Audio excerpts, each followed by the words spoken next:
La historia de El Sembrador, que en sí es un testimonio a la gracia de Dios, viene desde 1894 hasta la fecha. Capítulo 1. El sembrador nace. Por una visión de un hombre, Eglon Harris llegó a México el 7 de mayo de 1891 y se instaló en Tehuacán, Puebla.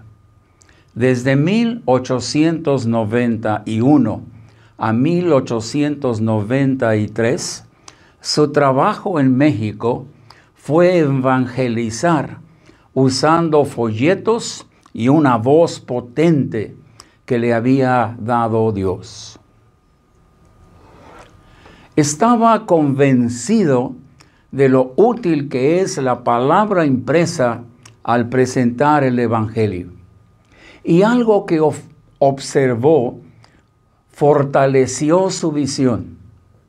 Como en esa época muchos estaban aprendiendo a leer, leían cualquier papel impreso que cayera en sus manos para lucir sus habilidades.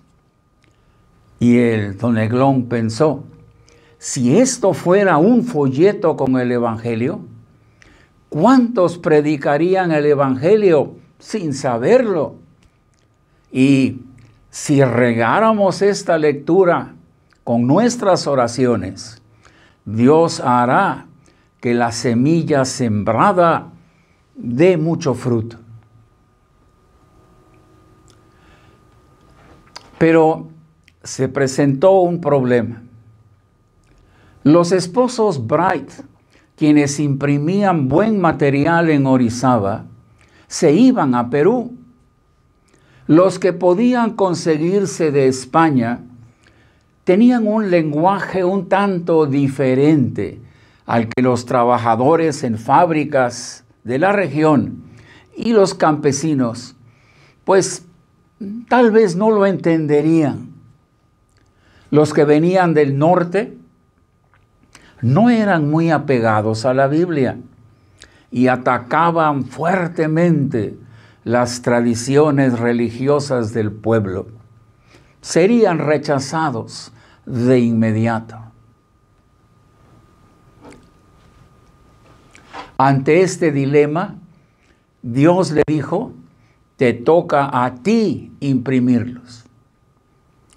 Dios usó hermanos en Inglaterra para que llegara a sus manos una imprenta y obedeció la voz de Dios. Emprendió la tarea de aprender el oficio de impresor.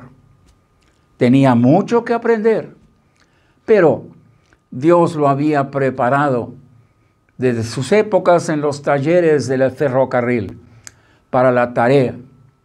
Y el 1 de agosto de 1894 salió a luz el primer número del Sembrador. Con el apoyo de Dios y los donativos de varios hermanos, don Eglon vio publicarse cada mes el folleto del Sembrador, folleto de 8 páginas, alcanzando, antes de ser llamado a la presencia de su Dios en 1932, un tiraje de 85,000 folletos mensuales. Por usarse en esa época lo que se llamaba tipo movible, se preparaba cada artículo letra por letra. Después de usarse, se regresaban las letras a una caja donde se almacenaban para la preparación del siguiente artículo. Por eso, antes de regresar el tipo movible a la caja, los artículos 2 o 3 del Sembrador se volvían a emplear en otros folletos, ahora de 1 o de 2 o de 4 páginas. Así nacieron folletos con otros nombres, como los que aquí se observan. El correo evangélico, que se enviaba a todos los administradores de correo en México. Palabras de vida para quienes conocían algo de la Biblia. Aviso oportuno, especialmente para presentar el mensaje del Evangelio. Y se editaron series como Flechas de la Aljaba Evangélica y Palabras de Vida. Desde muy jóvenes, los hijos de don Eglón comenzaron a interesarse en las tareas del sembrador. A la izquierda observan a su hija mayor, Elgie, corrigiendo los artículos que se imprimían. Al centro, Nettie, la hija mayor de su segunda esposa, en la correspondencia, junto con quien pues estaba en la silla vacía. Yo creo que fue la que tomó la foto. A la derecha está su hijo Juan, preparando el tipo movible para un nuevo artículo.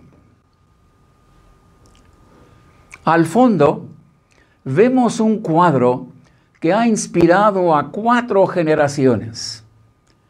El artista dibujó a un siervo de Dios, poniendo su mano derecha donde descansaron los pies del Maestro resucitado. La otra mano tomando la vara de un pastor, aceptando así el llamado de Dios de apacentar las ovejas que el Señor Jesús ganó con su sangre. Y poniendo sus ojos al trono de la gracia, se compromete a llevar el evangelio de paz a los necesitados. Nuevos horizontes. Los que habían sido alcanzados por la gracia de Dios comenzaron a crecer y necesitaban de algo más. Por eso, por 1897, comenzó a publicarse en El Sembrador un capítulo cada mes de El Progreso del Peregrino, que tenía ilustraciones de cómo enfrentar los problemas de la vida. Y porque necesitaban fortalecer su fe, se editó y publicó la serie Aclaraciones de Vital Importancia, pequeños folletos cubriendo temas doctrinales específicos. En 1930 ya comprendía 20 títulos diferentes esta serie. La siguiente necesidad a suplir fue un programa de lecturas diarias para que cada día los creyentes en Cristo se dedicaran a leer la Biblia. Don Eglón se apoyó en la Unión Bíblica, una sociedad cristiana fundada en Inglaterra en 1879, que publicaba lecturas diarias para todo el año y las compartía en varios países y en diversos idiomas. Los creyentes que comenzaron a congregarse en el nombre del Señor Jesús no solo leerían la Biblia y la explicarían, también necesitarían cantar. Por tanto, don Eglón se propuso la tarea de compilar y escribir varios himnos que, primero, aparecieron en hojas sueltas, pero poco a poco en 2 himnarios. Uno con el título Himnos de Fe, Esperanza y Amor para reuniones generales y otro para actividades con niños. También para ayudar a los lectores del Sembrador en el estudio de la Biblia, se incluyó en sus páginas, casi al final de la vida de don Eglón, estudios y apuntes bíblicos, sección que llegó a ser muy usada por muchos que predicaban la palabra de Dios a sus congregaciones en muchas partes de México y aún de otros países de América Latina. Nuevas instalaciones.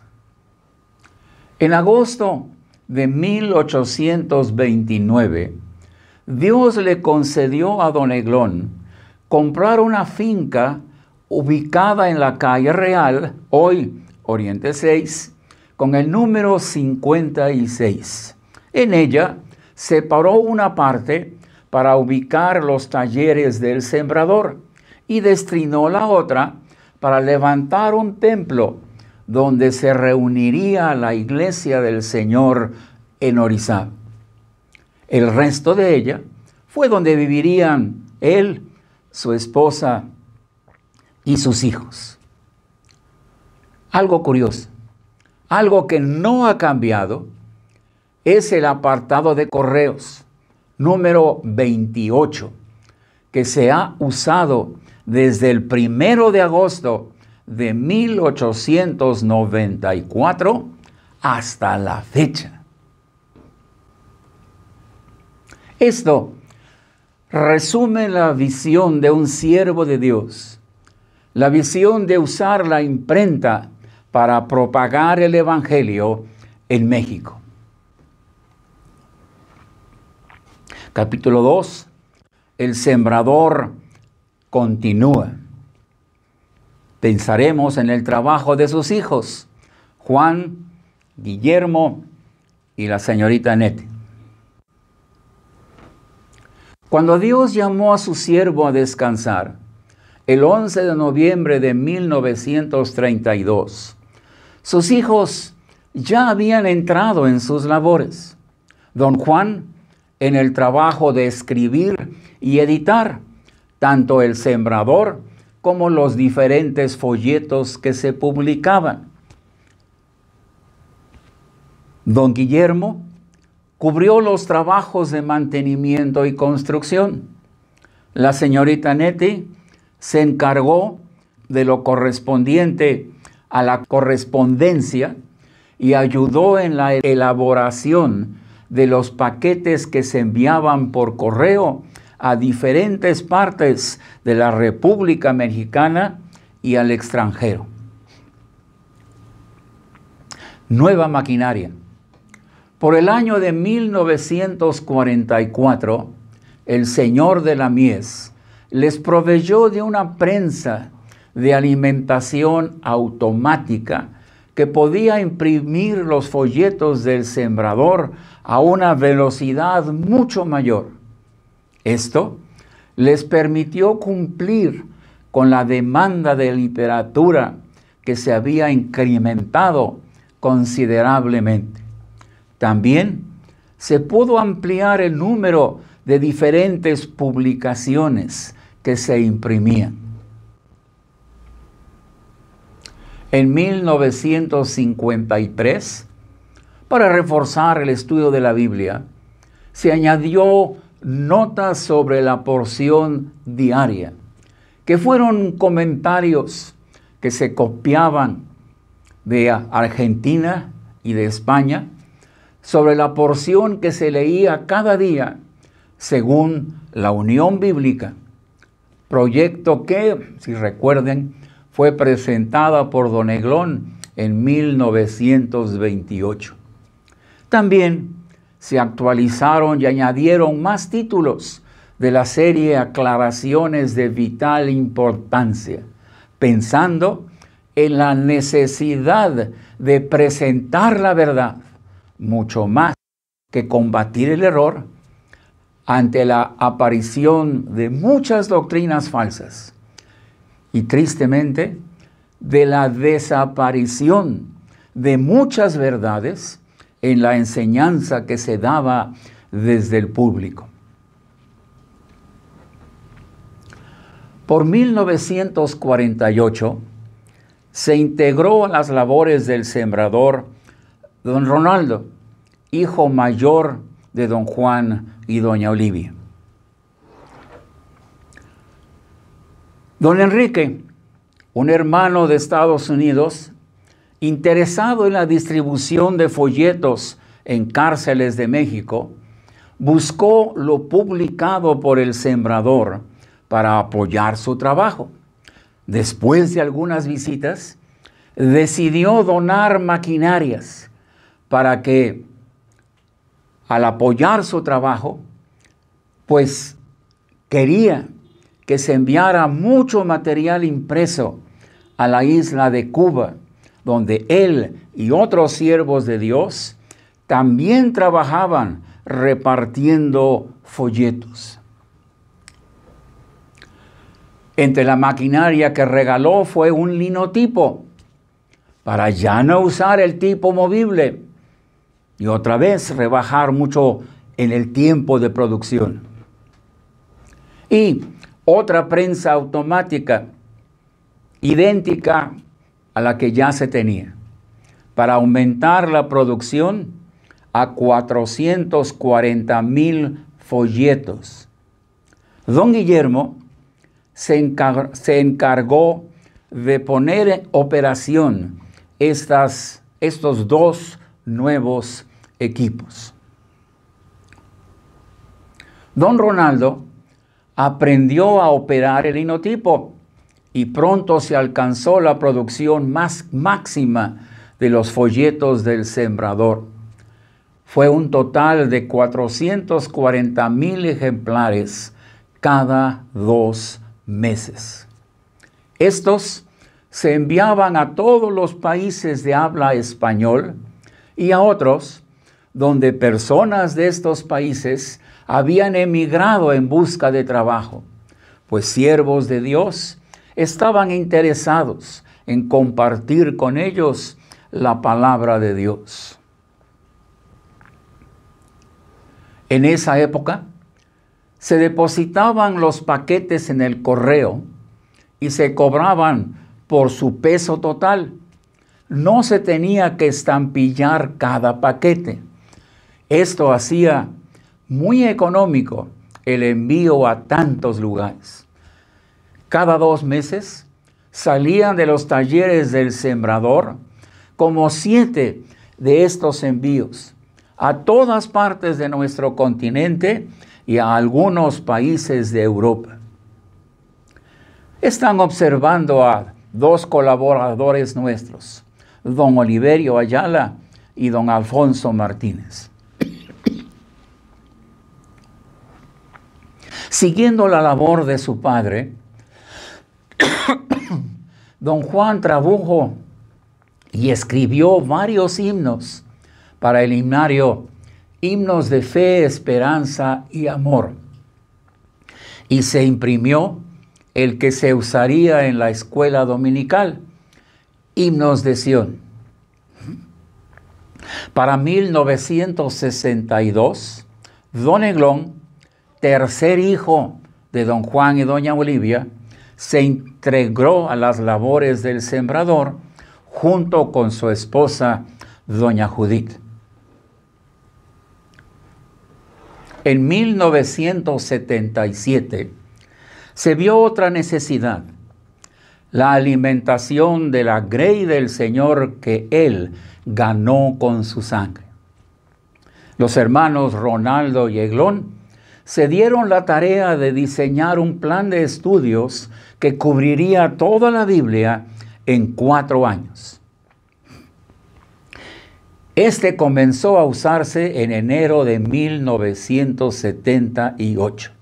Consistía de la buena parte un programa de lecturas diarias y enseñarás el buen camino, un programa de educación semanal paralelo al anterior para usarse en la escuela dominical. Terminando cada ciclo de 4 años, se editó y publicó un cuaderno más terminando con un total de 6 cuadernos. Un corazón y un camino para niños que aún no saben leer. Instruye al niño en su camino para niños que en primaria, pero ya saben leer. Enseñarás el buen camino para adolescentes y jóvenes. Y también como el cuaderno de enseñanza básico para adultos, andando en sus caminos, como el cuaderno de enseñanza avanzado para adultos. Y mientras camináis, su objetivo fue para que los padres preparasen a sus hijos para la lección del domingo y para aprenderse el texto base de cada lección cada semana. Y también ocúpate en la enseñanza, editado para maestros. Capítulo 3. Enfrentando cambios. Poco a poco fueron llegando los cambios en el entretenimiento, de radio a televisión y a internet, del yoyo, el trompo y las canicas a los videojuegos. Y en la familia, madres que salen a trabajar, horarios disímiles de los integrantes de las familias que impiden verse juntos a orar y a leer la Biblia, disfunciones que llevan al divorcio. También aparecen hábitos y costumbres que modifican el comportamiento de los individuos y las decisiones de cuáles han de ser sus prioridades.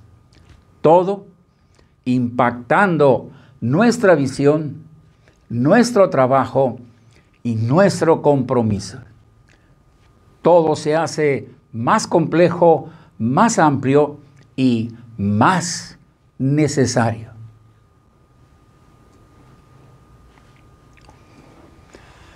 Se terminó la concesión de enviar nuestros paquetes por peso y se tuvo que estampillar cada paquete. Esto aumentó considerablemente el costo de envío y se tuvo que tomar decisiones tocante a quienes se les enviaba el sembrador. También hubo cambios en la tecnología, de tipo movible a linotipo y ahora a computadora, necesitando para este equipo muy diferente. Manejando este equipo está un colaborador más del sembrador, don Juan Galindo Vázquez. Como los dibujos ahora se podían diseñar desde la computadora, esto nos permitió otro tipo de publicaciones con mayor facilidad. Entre ellos contamos los cuadernos de Un Corazón y un Camino para la escuela dominical, con dibujos para iluminar y muchas cosas más. Desde la niñez, con los mismos elementos, pero estos para las escuelas bíblicas semanales. Y también folletos, como Granos de Oro y Aviso Oportuno. Sí, dice el Espíritu, descansarán de sus trabajos, porque sus obras con ellos siguen. Los cambios más difíciles vinieron cuando descansaron de sus trabajos. Don Juan, el 19 de febrero de 1980. La señorita Nettie, el 28 de marzo de 1962. Don Guillermo, el 11 de mayo de 1981. Don Guillermo, el 17 de agosto del año 2000. Y la carga de trabajo ahora cayó sobre nuestros hombros desde el año 2000 a la fecha. Había proyectos que terminar, como la serie Aclaraciones de vital importancia. Los 30 títulos que existían se habían organizado en cuadernos con 5 títulos cada uno. Se tenían editados y publicados 12 cuadernos y el proyecto era de 15 cuadernos. A mí me tocó orar, estudiar y escribir. Ahora, como ven, en la computadora. Mi esposa era la primera en corregir lo que yo escribía.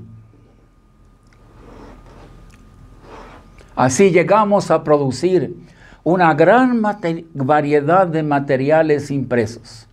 Entre ellos están las series Palabra de Exhortación, 40 títulos diferentes, La Buena Semilla, 12 títulos, Palabras de Vida, 15 títulos, Palabras de Consolación, 12 títulos, y Cuadernos para la Escuela Bíblica Berea, un curso de 3 años que tenía 12 cuadernos diferentes. Por muchos años se habían importado armonios, y cuando esto fue imposible, don Guillermo construyó algunos armonios para acompañar el canto, si es que había en las diferentes congregaciones alguien que quería aprender a tocarlo. Cuando don Guillermo fue llamado a la presencia de su Señor, se pensó en 2 instrumentos musicales que podían sustituir al armonio, y se comenzaron a editar himnarios de música con el fin de acompañar el canto en las reuniones con guitarra y mandolina. Los himnarios fueron bien recibidos y usados por varias iglesias. La ventaja, en vez de tener solo a uno interesado en este trabajo, ahora era un grupo de jóvenes y señoritas desempeñando esta labor de acompañar el canto de los fieles que se reunían.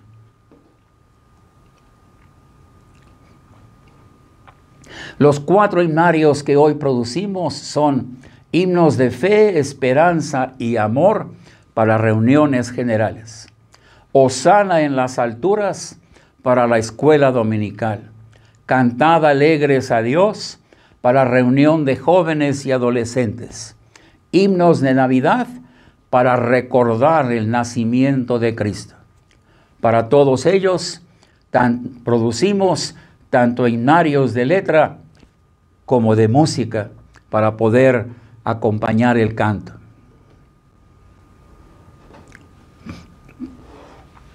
Al iniciar la pandemia, comenzamos a producir pistas para que pudieran cantar nuestros himnos en sus hogares. Y poco después, grabamos presentaciones en YouTube y otros portales para abarcar mayor público, ya que la lectura de nuestras publicaciones cayó drásticamente por ponerse al alcance de todos medios alternos de entretenimiento, que causó que dejaran a un lado la lectura. Tristemente, esto incluyó la Biblia, la oración y todo lo relacionado con ello.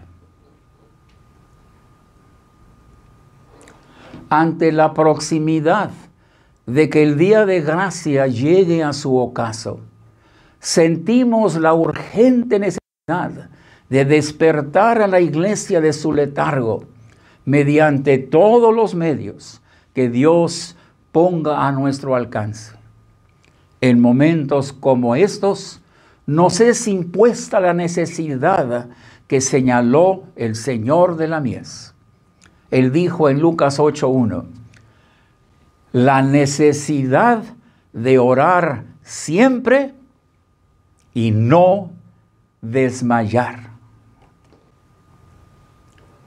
La Biblia nos advierte de 3 problemas. El amor de muchos se enfriará. Mateo 24:12. los emisarios del diablo engañarán, si fuere posible, aún a los escogidos. Mateo 24, 24. Y el Señor Jesús preguntó: cuando venga el Hijo del Hombre, ¿hallará fe en la tierra? Lucas 18, 8. Ante estos presagios hay mucho que hacer para cumplir la voluntad de nuestro Dios. Tenemos una misión que cumplir. Les rogamos, orad por nosotros. Oremos. Padre, en estos momentos, en estos días donde abundan enfermedades, violencia, disturbios, errores y mucho que puede destruir nuestra fe, nuestro amor y nuestro trabajo para ti. La oración es importante, pero sobre todo que ante tantos problemas no desmayemos. Padre, gracias por la multitud de hermanos y hermanas, de colaboradores que oran por nosotros. Rogamos que lo sigan haciendo. Los tiempos son más peligrosos, son más difíciles, hay más problemas que vencer, pero en ti podremos ser más que vencedores. Rogamos que nos sigas ayudando y que nuestros colaboradores en oración sigan apoyándonos en esta labor. Lo rogamos en el nombre del Señor Jesús. Amén.